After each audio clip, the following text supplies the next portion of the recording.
Hi Express 4, how are you? Let's start our week number 6 of extra activities. Please go to page number 2 and read the questions. After that, you go back to page 1 and read the text to find the answers. After that, you have writing. I guess it's a good idea if you do use of English first and then you return to writing, because it's a new topic. We're going to talk about superlatives. For the writing, you have to advert your city to a tourist. So you have to talk about the good things your city has to attract tourists. Let me give you some examples, and you have to use the superlative. So I'm going to talk about Guarani, of course. Guarani is the most beautiful city of Zona da Mata. It has there is the smallest population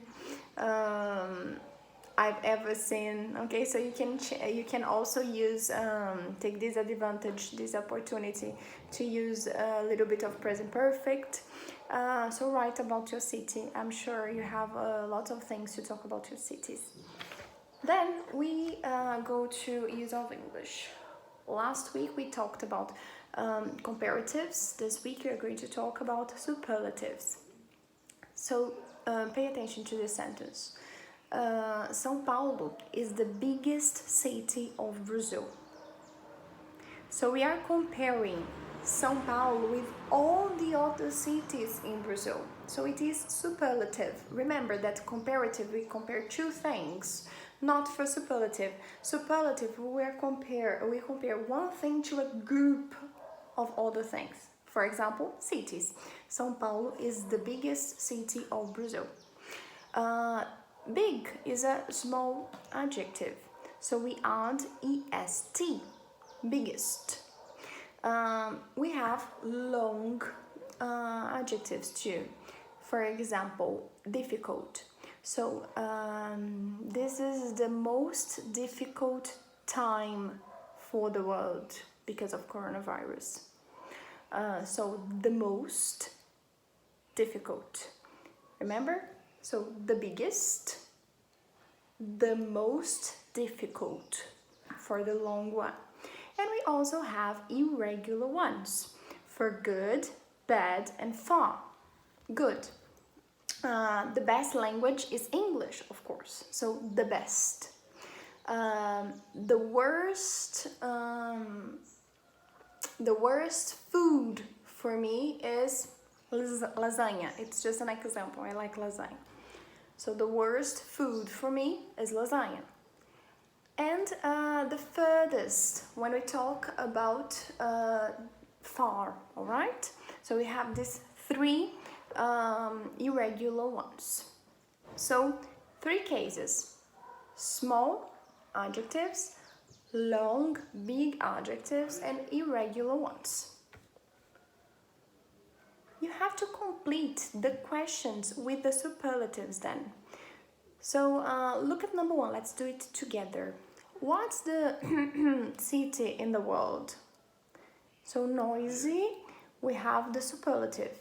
What's the noisiest city in the world?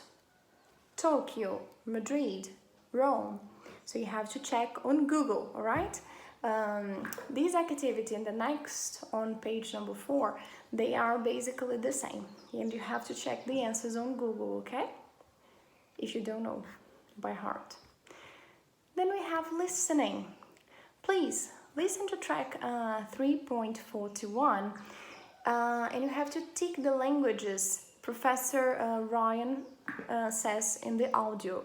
So you have some options: Greek, Italian, English, French, Arabic, and so on. And then let us see, you have to listen one more time, okay? And you have to match the sentences with one of the languages he speaks about. And letter D, you listen one more time and answer some questions. After that, we have a speaking activity. So imagine you are a tourist in a town and you want to know about a city. And you have to ask this question. So what's the most beautiful square? What's the easiest way to get around? And then you continue the questions. After that, you think about the opposite.